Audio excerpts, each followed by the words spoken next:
তো জামায়াত ইসলামী যদি নিজেদেরকে লিবারেল ইসলামিক রাজনৈতিক দল মনে করে তাহলে তারা হচ্ছে বাংলাদেশের মানুষের কাছে ইসলামের কথা বলে ভোট চাইতে পারে না। বিএনপি যদি এখন এসে আমাদের কাছে ইসলামের নাম দিয়ে ভোট চাই তাহলে আমরা তো এটাকে ওইভাবে নিব না, কারণ রাজনৈতিক জীবনে কি তারা ইসলামকে ওইভাবে ওন করতেছে কিনা। কিন্তু এখন প্রশ্ন হলো আসলে মানুষজন ভোটটা দেবে কোথায়। আমরা ডিসাইডেড করে দিব না যে আপনি কাকে ভোট দেবেন। আপনার সামনে পরিষ্কার দেখতে হবে যে কারা প্রকৃত ইসলামের কথা বলছে, কারা শরিয়া আইনের কথা বলছে, কারা শরিয়া আইন চায় না বলে বক্তব্য দিচ্ছে।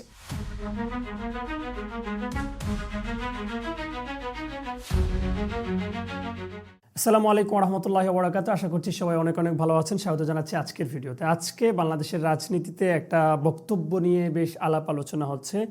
একটি রাজনৈতিক দলের দ্বিতীয় সর্বোচ্চ নেতা জামায়াত ইসলামীর নায়েবে আমির ডাক্তার সৈয়দ আবদুল্লাহ মোহাম্মদ আবু তাহের তিনি তার এক বক্তব্যে মন্তব্য করেছেন, আমরা যদি শুধু ইসলামপন্থীদের নিয়ে আগাইতাম তাহলে এটা মৌলবাদী জোট হিসাবে চিহ্নিত হতো। যখন আমরা অন্যদের নিয়ে আসতে শুরু করলাম তখন এটা জাতীয় জোট হিসাবে রূপান্তরিত হয়েছে। আমাদের প্রথম জোট তো ছিল চরমোনাইয়ের সাথে। আমেরিকান এম্বাসিতে গেলাম, তারা বলল তোমরা তো মৌলবাদীদের সাথে আছো। আমি বললাম সমস্যা নাই, তাদের মধ্যে কিছু অ্যাক্টিভিজম আছে, তাদেরকে আমরা ওখান থেকে দূরে আনতেছি। তারা বলল ওকে ফাইন, তাহলে ঠিক আছে। মূলত আজকে যে আলাপটা খুব বেশি চলছে সেটা হলো জামায়াত ইসলামের নায়েবে আমির ডাক্তার সৈয়দ আবদুল্লাহ মোহাম্মদ আবু তাহের সাহেবের এ বক্তব্য নিয়ে। কিন্তু এ বক্তব্যের প্রেক্ষিতে আগামীর বাংলাদেশ বিনির্মাণে ত্রয়োদশ জাতীয় সংসদ নির্বাচনে জনগণ আসলে ভোটটা কোথায় দিবে সেটা অনেকটা পরিষ্কার হয়ে যায়, এবং আমাদের যারা ভোটাররা রয়েছে তাদের সিদ্ধান্ত নিতে অনেকটা সহজ হবে। এবং আমি মনে করি এই বক্তব্যের পর সেটা নিট অ্যান্ড ক্লিয়ার হয়ে যায় আসলে জনগণ কাকে কেন কি জন্য ভোট দিবে। আসেন আলাপ করি। আমি যদি ভুল না করি জামায়াত ইসলামের নায়েবে আমির সহ এবং আরও কয়েকজন রাজনৈতিক ব্যক্তি যারা হচ্ছে কেন্দ্রীয় দায়িত্বশীল তারা অনেক আগে কিছু টকশোতেও বলেছে জামায়াত ইসলামী একটা ইসলামিক রাজনৈতিক দল নয়, তারা হচ্ছে লিবারেল একটা রাজনৈতিক দল বা লিবারেল ইসলামিক রাজনৈতিক দল। হ্যাঁ, কিন্তু সমস্যাটা যেখানে, সমস্যাটা হলো যখন 11 দলীয় জোট কিংবা সমঝোতা হয়েছিল ঠিক তখন জনগণের কাছে এই জোট কিংবা সমঝোতা থেকে বক্তব্য পাঠানো বা জনগণকে যে আশ্বাসটা দেওয়া হয়েছিল সেটা হলো যে ইসলামের পক্ষে এবার আমরা সবাই মিলে একটা বাক্স পাঠাইতেছি। ইসলামের পক্ষে একটা বাক্স পাঠাইতেছি।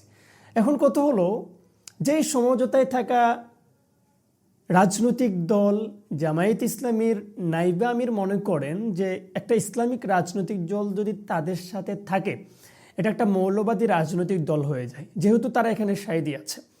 এবং আমেরিকান এম্বাসি যখন বলেছে তোমরা তো মৌলবাদীদের সাথে আছো, তখন তারা বলেছে যে আমরা তাদেরকে সরিয়ে আনতেছি।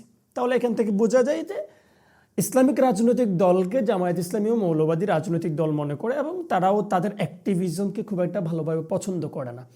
অতঃপর চরমোনাই কিংবা ইসলামী আন্দোলন বাংলাদেশ এই জোট থেকে সমঝোতা থেকে বের হয়ে যায়। বের হয়ে যাওয়ার পর মাঠের রাজনীতিতে অনেকগুলো আলাপ হয়েছে যে তারা আসলে কেন বের হয়েছে, আসনের ব্যাপারগুলো আসছে, আরও কিছু ব্যাপার আসছে।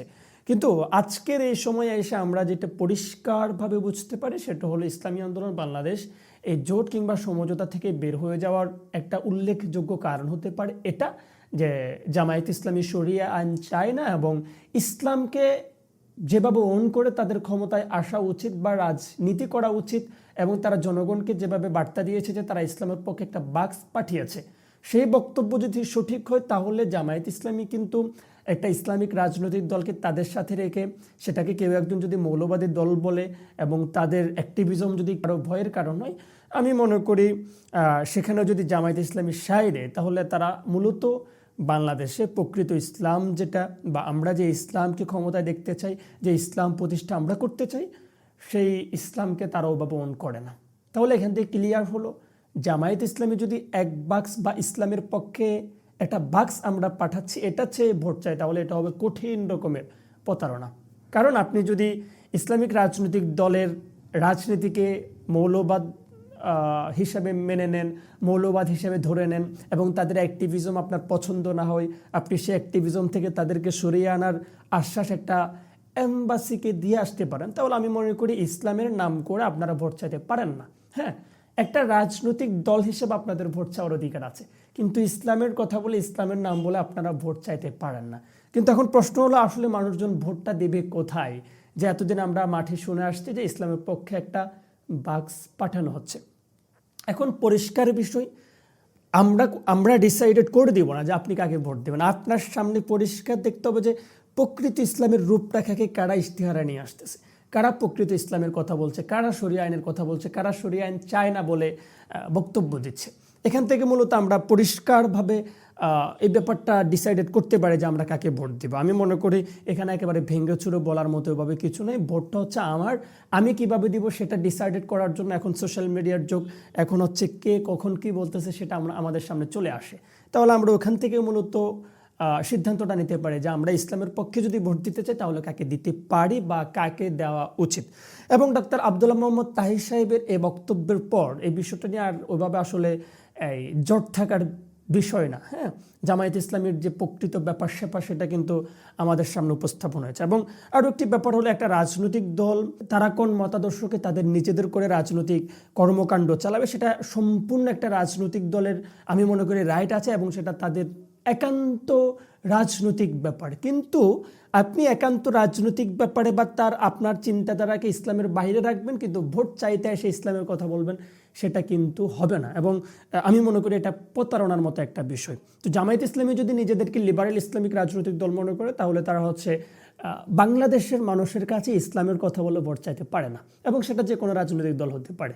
বিএনপি যদি এখন এসে আমাদের কাছে ইসলামের নাম দিয়ে ভোট চায় তাহলে আমরা তো এটাকে ওইভাবে নিব না, কারণ তারা তো ব্যক্তি জীবনে বা রাজনৈতিক জীবনে কি তারা ইসলামকে ওইভাবে ওন করতেছে কিনা একটা বিষয়।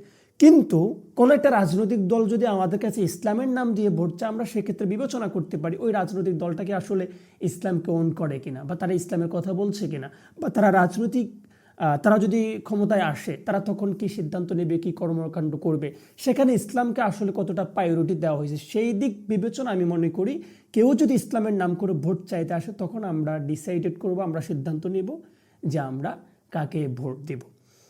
এবং ত্রয়োদশ জাতীয় সংসদ নির্বাচন যতই এগিয়ে আসছে ততই কিন্তু রাজনৈতিক অঙ্গনে অনেকগুলো ঘটনা ঘটছে। অনেক রাজনৈতিক দলের বক্তব্যের মধ্য দিয়ে দলের যেই অন্তর্গত মতামত আছে, তাদের যেই চিন্তাধারা আছে সেটা কিন্তু আমাদের সামনে একেবারে পরিষ্কারভাবে উপস্থাপন হয়ে যাচ্ছে। আমি মনে করি এটা আমাদের জন্য খুবই ভালো যে আমরা যখন একটা ভোট দেওয়ার সিদ্ধান্তে আসবো, ভোট দিব, তখন আমরা এখান থেকে ডিসাইডেড করতে পারবো যে আমরা কাকে ভোট দিব।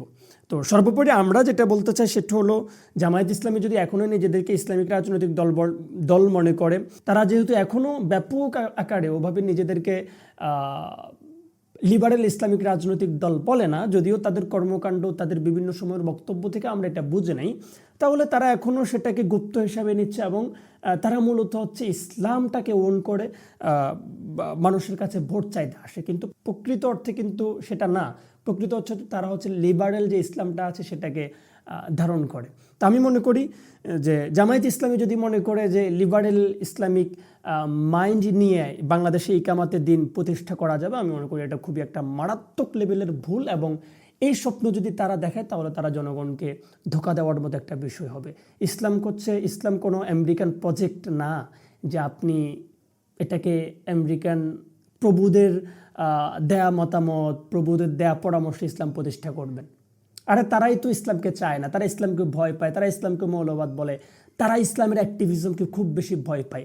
তাহলে আপনি তাদের থেকে সবক নেবেন এবং সবক নিয়ে এসে মাঠে ইসলাম প্রতিষ্ঠা করবেন, এটা হবে না।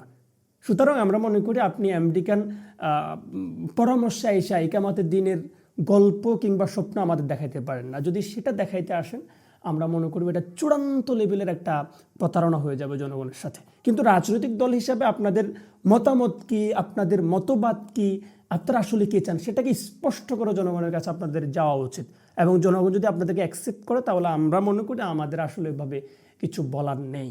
তো ত্রয়োদশ জাতীয় সংসদ নির্বাচন উপলক্ষে আমরা যারা জনগণ আছি আমরা এখন চূড়ান্তভাবে সিদ্ধান্ত নিতে হবে, সঠিক সিদ্ধান্ত নিতে হবে যে আমরা আসলে কাকে ভোট দিতে চাই, কাকে ভোট আমাদের দেয়া প্রয়োজন।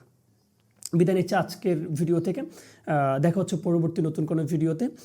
এবং আপনারা হচ্ছে নিয়মিত আমাদের সঙ্গী হতে পারেন, সাবস্ক্রাইব করে রাখতে পারেন আমাদের ইউটিউব চ্যানেল এবং ফলো কিংবা লাইক দিয়ে রাখতে পারেন আমাদের ফেসবুক পেজ।